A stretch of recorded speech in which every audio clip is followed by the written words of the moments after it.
This is the Global Podcast Network, where executives and professionals connect, share, and inspire. Stay tuned for the conversations that drive success. And welcome back, everybody. Addiction, a big challenge for many of us in our lives. I'd have to say, and go loose on this with me, like cancer, you know somebody that has some type of addiction challenge or what you think could be the beginnings of one. How do we handle that? We're going to talk with the owner of an amazing facility. This is in California. In fact, it's one of California's top-rated intensive outpatient addiction treatment programs.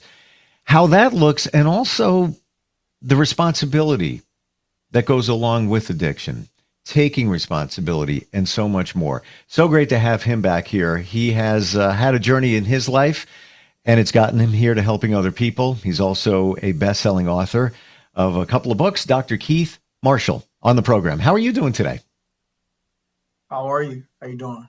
Very well. Very well. Good to have you back here. And I got to imagine the word responsibility is one that comes up when connected to addiction, whether it's the person that is in an addictive situation or the family. We'll start with that person that needs treatment. How do you define responsibility? Is it essentially taking responsibility for where you are in your life at this point?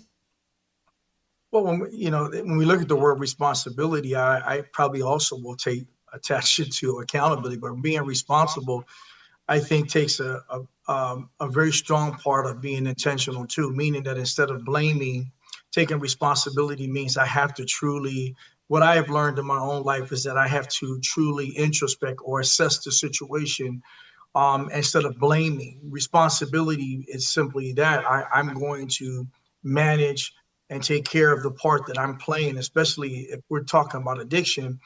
Personal responsibility and accountability are the essence of recovery from pretty much not just addiction to chemicals, but anything that might be causing me trauma, stress, or issues in my life.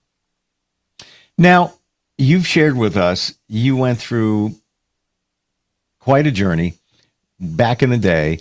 Your book is entitled From Dumpster to Doctor, because you were addicted. You basically hide behind a dumpster to not get into a bad situation, trying to get things right. Was there a point that you took responsibility and along the way, maybe in the early stages of your journey, did you kind of push that responsibility away? I'm not there yet. I don't want to deal with that. Yeah. And I would say, yes, I did push the responsibility away, but I also say that even in the moment, I didn't know that I was actually in that victim mentality. So the addiction was almost like, for me, also a blessing and a curse, a curse that became a blessing, because it was actually the consequences of my actions that forced me to take a look at myself. Because anybody who understands, anybody that might be in chronic addiction, jails, institutions, or death is the final outcome of it. There is no, those three are the manifestation of it, because if I continue to use, I'm definitely going to be pervasive. I'm going to always hurt people. There's no way not to hurt others or society. And so at some point, if I'm alive through it, there's going to be consequences. And you hope that the consequences are enough to put you in enough physical or emotional pain, more like it's emotional, to want to do something about it. And what I have learned in my journey is that when I just made a decision to do something about it, everyone that helped me didn't help me to look inward and not outward for the solution. So responsibility is truly a powerful concept of looking at self in relationship to anything that I believe is making me uncomfortable, which is a perception thing, causing me uncomfortability, or is just really uncomfortable. Only I know what I'm thinking, and only I can grasp, if you will, the ideal of looking at my thinking to change how I'm feeling. And I would beg to differ. That's pretty universal for anybody. And maybe there are a few individuals that can truly read minds in the world. I don't know them. And if I can't read your mind until you can be honest enough to explore your mind and maybe give me an idea of what your mind is thinking, I can only guide you along the way, rooted, I mean, proportional to how much openness that a person wants to give someone or give me. Dr. Marshall, would you say that true healing from addiction is only going to start when somebody does take responsibility? Yes, emphatically. Mm. Without that piece, responsibility, remember, we can take that word responsibility. There's so many things that fall under responsibility. But if we just talk about executing and organizing our life around principles, just the idea of being responsible will bring principles alive. And I'm talking about principles like honesty and courage, hope, Mm. faith. All those take action. It takes action, and any of those precepts to actually have any meaning. Like, what is faith if there's no action to prove it? What is honesty if there's no action to prove it? What is it, courage or perseverance, if there's no actions proving that it's happening? But the actions I need to show are not what I need to prove to the world. It's probably what I need to do to explore myself and prove to myself. Um, I need to look at myself before I start to really look at what's happening in the world. I need to look at myself and what I'm doing before I worry about what other people are doing. If I'm going to be any good to anybody, I really need to learn. And in addition, I had to learn how to be good to myself because I had learned a lot of things about myself. And it's not to blame others who may have been some influence in how I may have internalized my young life. At the end of the day, as an adult, the world does not care about what you're thinking. They care about how you're behaving. You know what I mean? And Sure. unfortunately, unless somebody is really close to you, most people will never even know or have an emotional connection to you. And so the world doesn't judge us by what we think and what we feel. The world is judging us by how we behave. We as individuals, if we're hurting, we still have to be the ones to take responsibility for that pain, even if no matter how much outside is happening. If it's emotional and mental health, that's why therapy and counseling is so essential, and for it to have such stigmas against it. People will go to the gym any day and pump out 15 bench presses. I'm trying to get my muscles up. But man, you talk about, what about the bench press of the mind? That's just what about helping my thinking to become more correct and directed toward helping me progress in my life? As the mind is powerful because everything be manifest from thoughts. Oh, yeah. So if I have thoughts of myself that are unhealthy, think about what's going to happen. There are some believing or do believe that we create our reality. Everything around you. Just look around. You created it. Now, you may disagree with that, but maybe my jury's still out. I'm still looking for proof, and it's a journey. But I believe in manifestation, that in some indirect way, what's around you, you did create at some point. When you look back at your life, Dr. Marshall, and again, you shared it with us. It's in your book as well. What do you think was missing? We talk about taking responsibility, hope, faith, and taking action. What was missing there in the beginning, or maybe midway through your journey, while you were struggling? And again, you talked when you were in school, things were great. You were a superstar sports figure until an injury took place, and it sounded like that's where you lost your identity. But then you found it in a substance. And I'm paraphrasing, so I might be a little off there. But what was missing? So what was missing was courage and the lack of love for self. Not that I created a lack of love for myself, but as a child, I internalized the world as being unsafe. And when I say internalize, a lot of us can develop faulty beliefs about ourselves. And you can see this every day where people go places and they're so concerned what others are thinking about them, so concerned about everything about themselves because they're afraid to be rejected, or they're seeking approval, or they're people pleasing. these are manifestations of unhealthy thoughts that have probably developed somewhere in childhood, Yep. just around human beings that may not have even been that unhealthy themselves. Kids, we all will internalize the world very uniquely.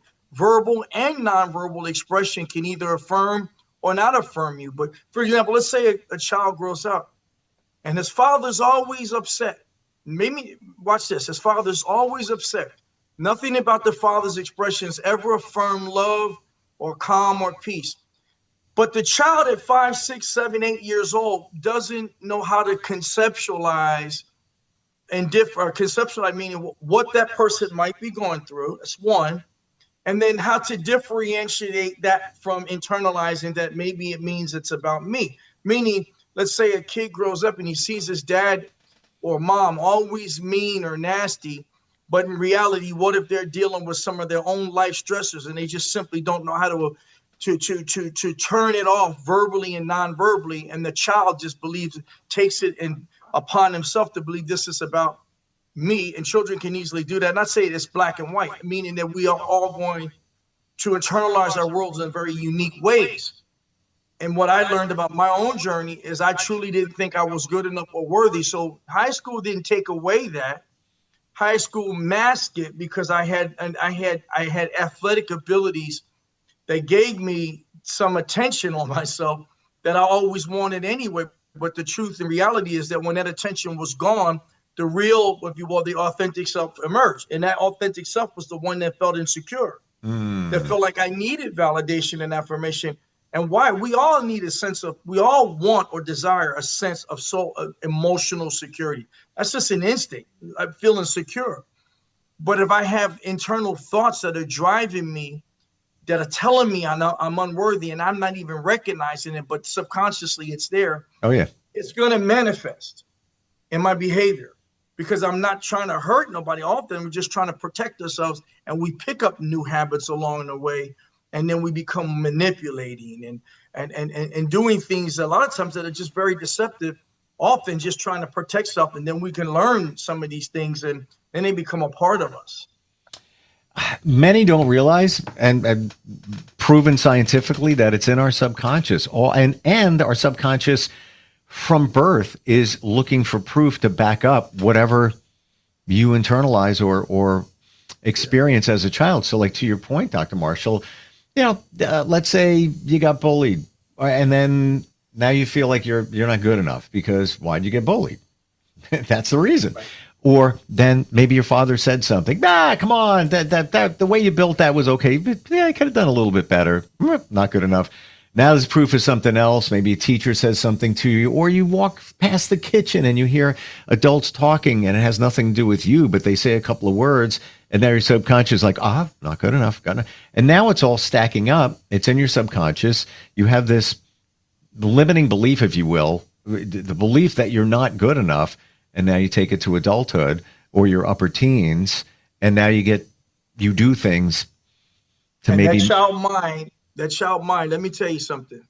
It's powerful. Yeah. The unmitigated self, meaning the self that's uncomfortable, right? A lot of it starts in childhood. You can, man, I wish we had a million millionaires on here. You will find people, I call it miserable with money.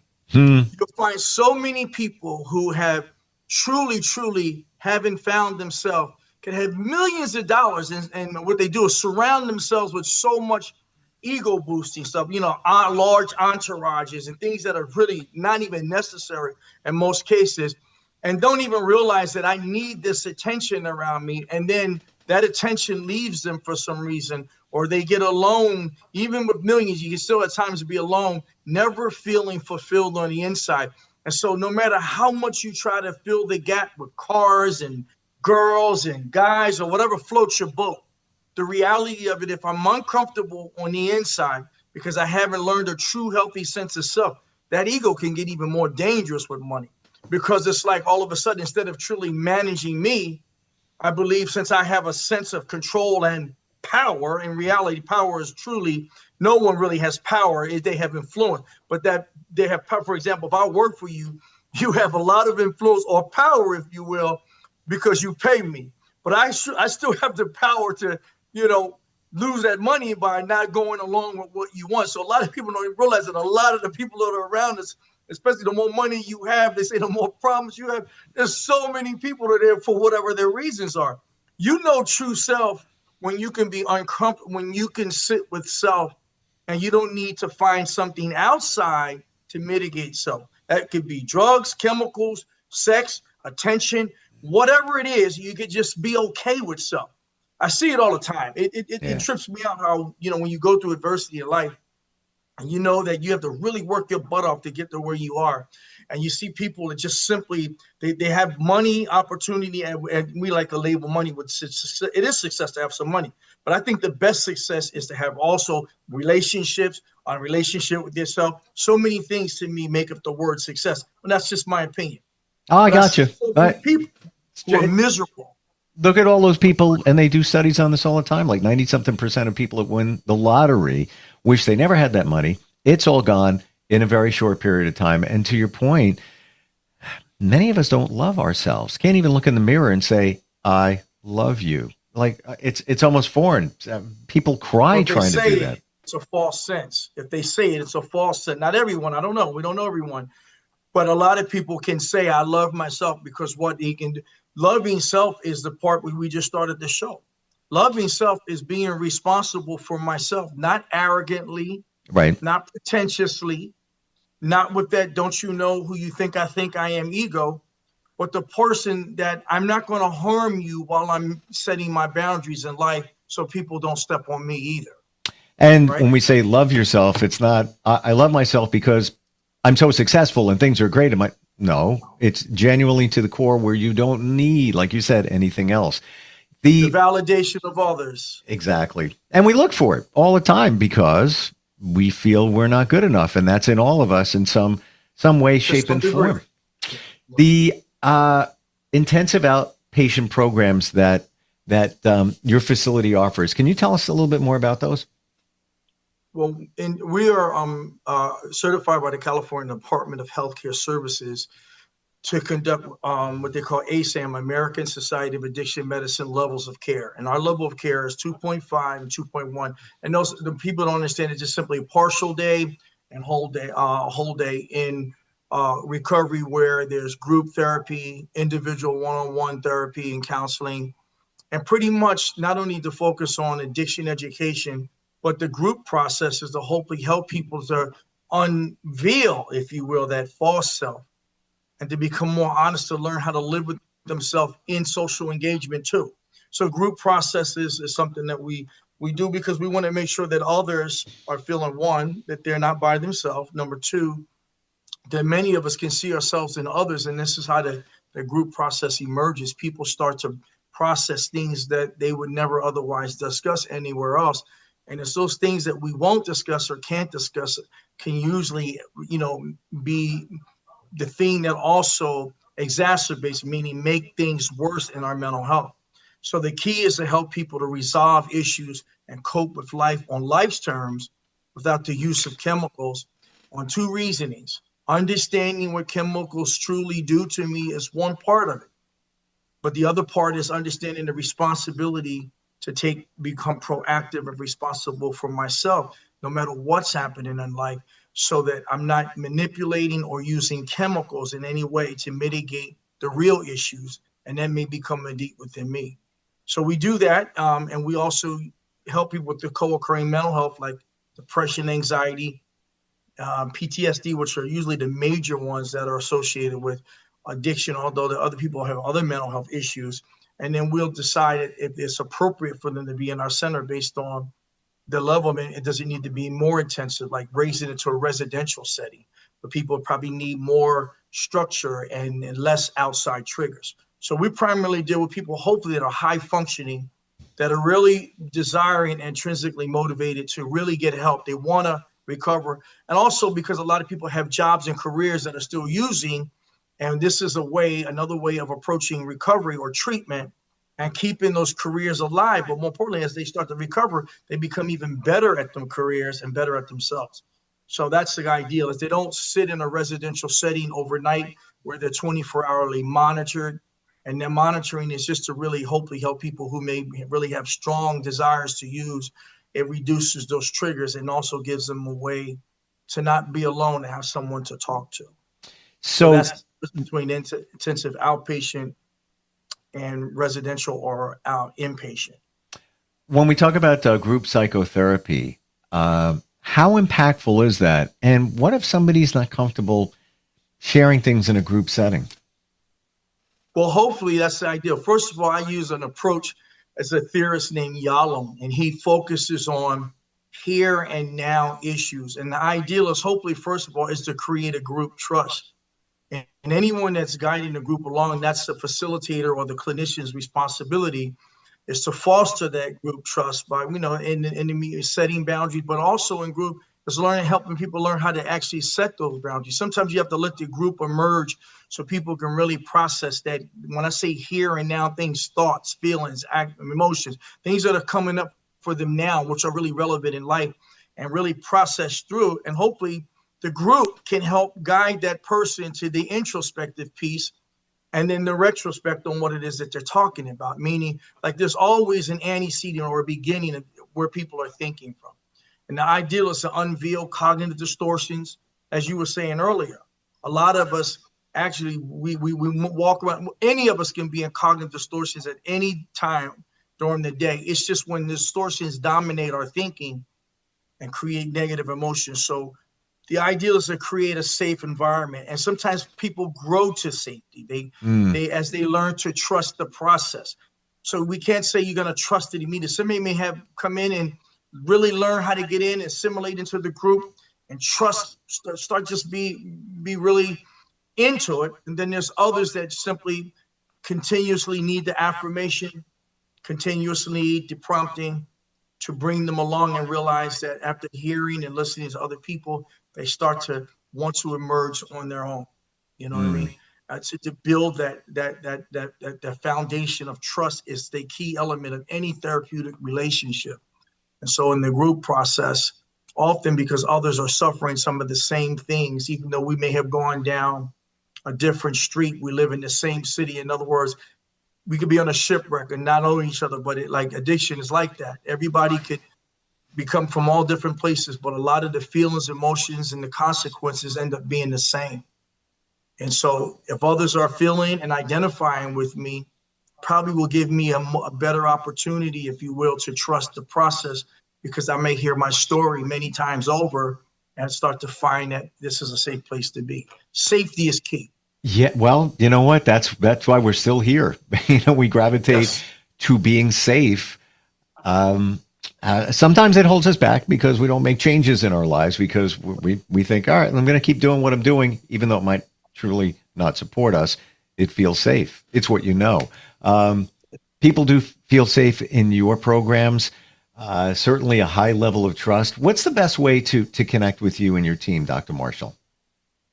Well, people can reach us at www.dedicatedtreatment.com, dedicatedtreatment.com. It's a lot of information on our website. And anybody that calls us, whether they live near me or not, my job and the job of the people that I'm blessed to be around, because my team, I believe that's what really makes us powerful, is the passion of people. We'll always guide you somewhere. We don't have to know it all, but one thing that we can know for sure is that we can find someone else. If we can definitely find someone who can provide you help.